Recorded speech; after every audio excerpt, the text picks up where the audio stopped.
10,000 Tales presents The Dead Room by Godfrey, read by Matthew Carson. Grayza was led into the dead room. It was seemingly ordinary, brown wallpaper curling from the walls as the door was closed by guards stiff-lipped, and then inside she started to die. Her feet exploded outward, her legs, her thighs, and she had just enough presence to put her hands to her face, watching as her fingers disintegrated into oblivion. And she was gone. In the waiting area, the guards traded stories with each other. Saljeh recalled the time he had sentenced that old tyrant to the room. He could recall each bead of sweat the poor man had, though he had made no complaints before when he had sentenced others to death. Nakalope, his mustache pale and drooping, sadly recalled how a lovely woman had died. Her last request had been that her daughter be taken care of. Of course she was. She was no longer part of this world, having left to go outside into the dark where none of them can abide. The guards not only traded stories, but lives. The Inspector Rednun had only just arrived, replacing Grayza. Saljiha had replaced Salhera, and Corial had once sat right where Noklalopi was sitting now. The chair so old it was possible to imagine millions had sat where the old man was now sitting. Rednun had been dispatched from Central to be part of the execution acts. Central, of course, no longer technically existed anymore. No one was left, no higher-ups, no command structure at all. Instead, Rednun had nothing left but the execution acts were still going on, so he volunteered for them, crossing the dark moors, passing the cities of slaughter, noticing a young girl crying for her mother, all to reach the manor house where the guilty were always executed.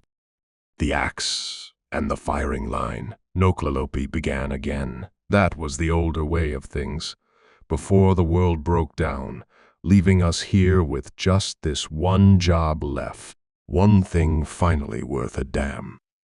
Now, you can't mean that, Saljiha said. There were other ways to go. I remember the hangman's noose. I remember. Poison. But you can't respect a noose or poison, not like this, or the axe, or waiting for the bullet to come. Whose turn is it? Sadaka asked. She was looking at her watch.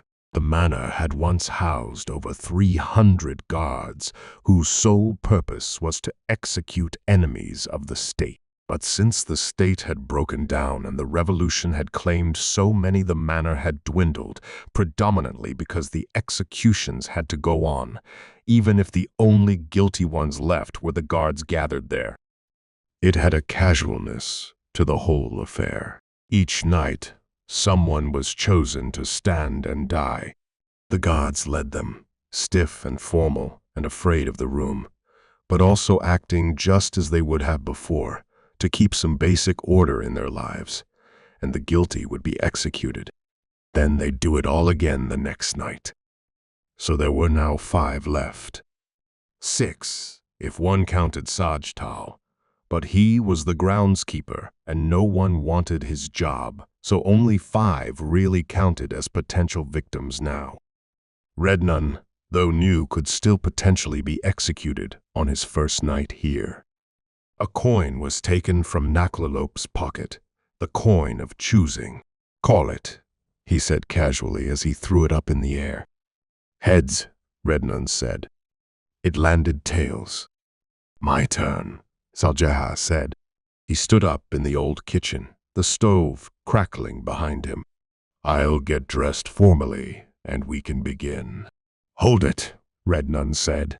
Have another slice of pie and sit down. You only get to be executed once. Hold on to this moment for a while. I'm sorry, that's just not how we do things here.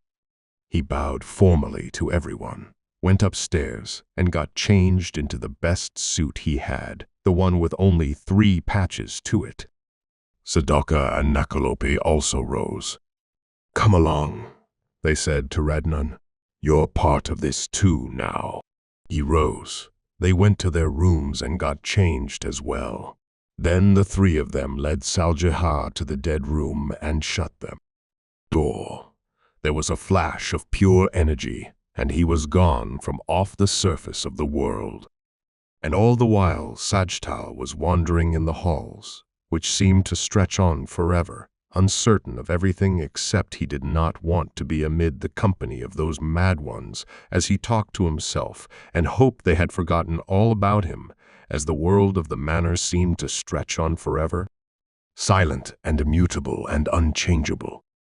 And he was alone. The end.